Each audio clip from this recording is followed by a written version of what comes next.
Hey friends, I just wanted to take a quick moment to ask if you could check out the Blood Donut Studios Patreon. There's no obligation, of course, but if you're a fan of what we do, you can get all kinds of fun things like Star Trek commentaries, early access to our Star Trek reviews, extra bits of fresh-faced comics, and your name in the description of every Blood Donut video. That'll all be linked below. Thank you for your time. On with the show. Hello and welcome to your Fresh Faced One Shots. My name is Joey. And I'm Jacob. And today we are back with the Uncanny X-Men by Gail Simone. This is issue number 18, technically continuing a story from last time in a very small way. Here's the thing. It's doing the classic comics thing of we're serializing the background and we're doing essentially really nice one-issue stories, and I am incredibly happy for that. Yeah. But before we get into this, we need to address the elephant in the room. I'm gonna take it so you don't get too depressed because Joey is. I know. I'm so fucking depressed over this. You are taking this worse than me. I am holding on to at least the hope and the silver lining that Gail Simone is still writing X-Men after October. Yeah. But however, with issue 21, the Uncanny X-Men is coming to a close, and it is being replaced by the Age of Revelation with. Well, Gail Simone is writing a book called Unbreakable X-Men. Yeah, Gail is taking our over. Plans are to cover that for sure. Yeah, I'll say, if it ends up being like utterly impenetrable, I can't guarantee my personal interest in continuing it. Like to me, like. From the Ashes, I at least have interest in multiple titles. I have no interest in Age of Revelation, and the only reason I'm reading Unbreakable is because it's Simone. Yes. And this, I'm gonna be honest, this reboot, if it feels like anything, it feels like, you know what? When DC did the New 52, feels kind of like that. Isn't it crazy how the New 52 was able to last like 5 goddamn years though, and this. We had a little over a year From the Ashes, and they're already throwing in the towel. And they're doing well. So, even weirder, they're going like 10 years into the future, I think. Yeah. Which is cool, great. I am hopeful that we will be at least reading Unbreakable X-Men. At least starting it. I will say there's a non-zero chance we drop it if we aren't into it, because. Yeah. But I'll be honest, if Unbreakable X-Men ends up doing like the exact same thing that early Uncanny did, where it ties into a bunch of other books early on, that might make me give up immediately, because unlike Uncanny. Like the early events here, like with Raid on Greymalkin and X-Manhunt, like I was able to at least understand those events on a surface level by not reading a bunch of the other titles. But also, I had a vague interest in a number of those. I was even reading Jen McKay's X-Men for a while. And I don't know. Yes, I will be picking up Unbreakable, and we will be covering it on the channel. Just all that is to say. There's no guarantee. I'm just hopeful that the Outliers. My one hope is that the Outliers are in Unbreakable. That'd be nice. That'd be really nice. Because here's the thing: I love the Uncanny team. I do. They're an iconic team for a reason. But as we've previously mentioned, I think literally just in our last Uncanny review, the Outliers are the stars of this book. They're the heart of this book, and absolutely the stars of this book. Here's the thing: with what Gail Simone does in this very issue, I don't think she's ready to give them up yet. No. Well, I mean, I also just think these last couple issues were written still under the assumption that she would be able to go longer with it. That's possible. That's what I would guess, but who the hell knows?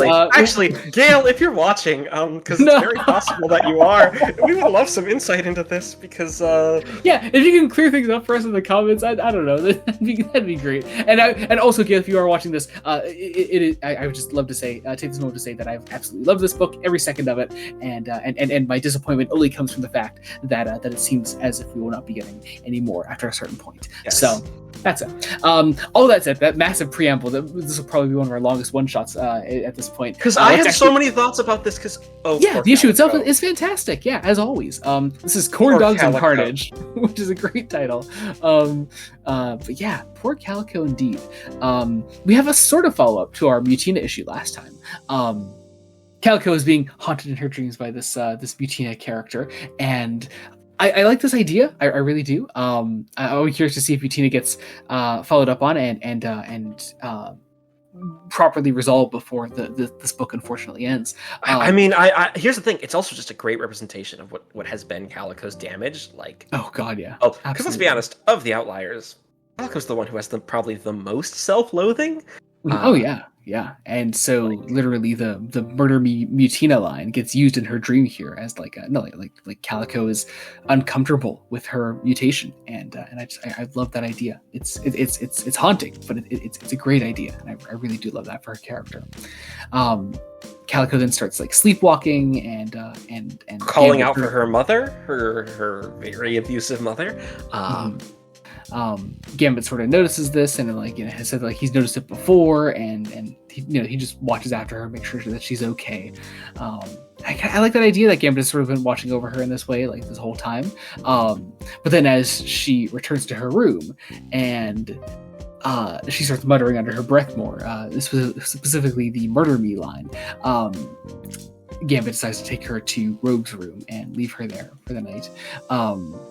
Because Calico is not okay, and I want her to be okay. And one of those plot lines that I'm just very excited to see continued in the future. That is all we get of Calico for the issue, at least as like the spotlight character. At least like the honor, because then we have a very nice continuing of what's been Nightcrawler's plot, essentially. Yeah, I love this. I love Mackenzie as a character here. Nightcrawler goes to visit her, and he gets to hang out with her kids, and they fall asleep on him. Be a father figure.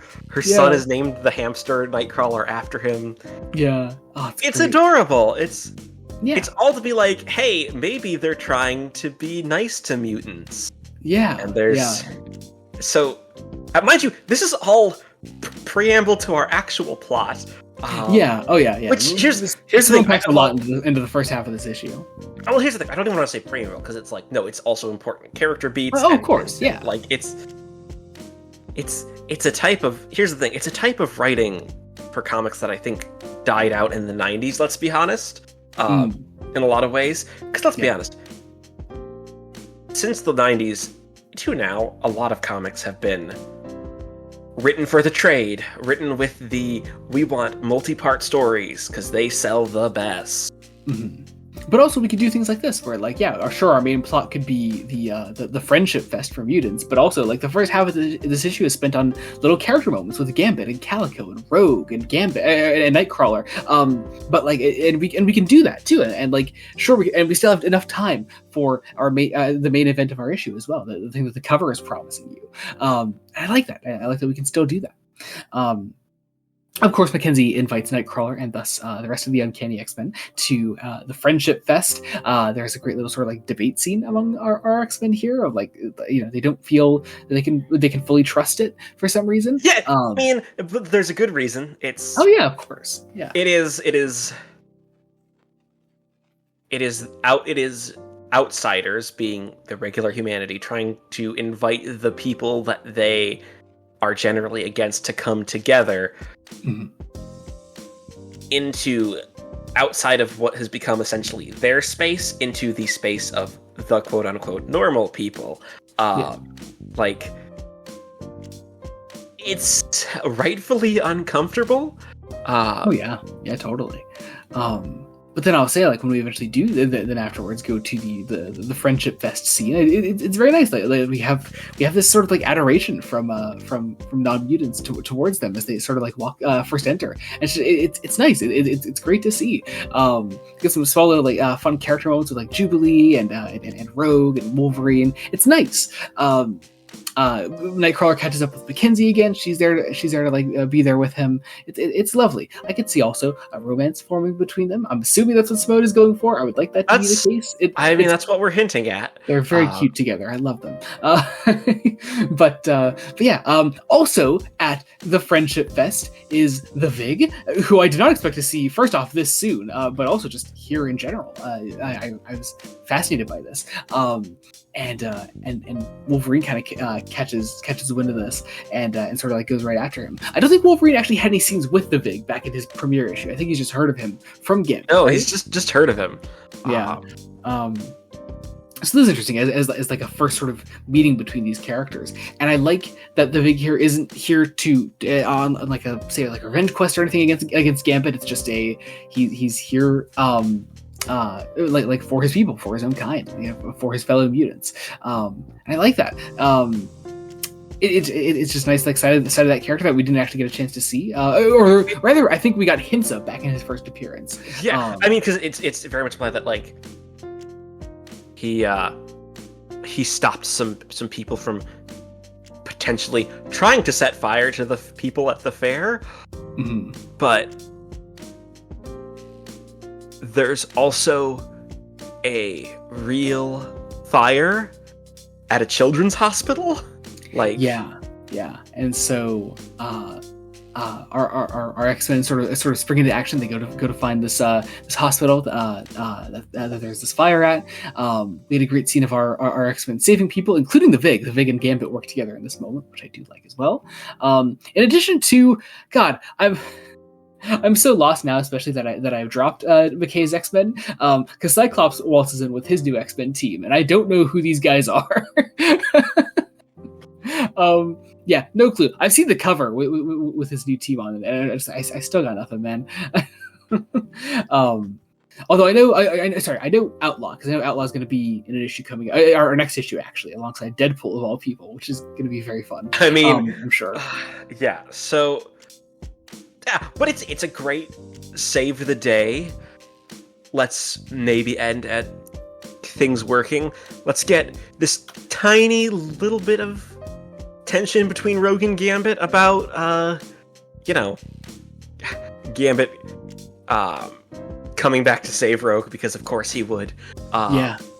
Like and then of course we end with the sort of like inner monologue of Rogue being like, no, like someone did start this fire, and we need to like find out who it is.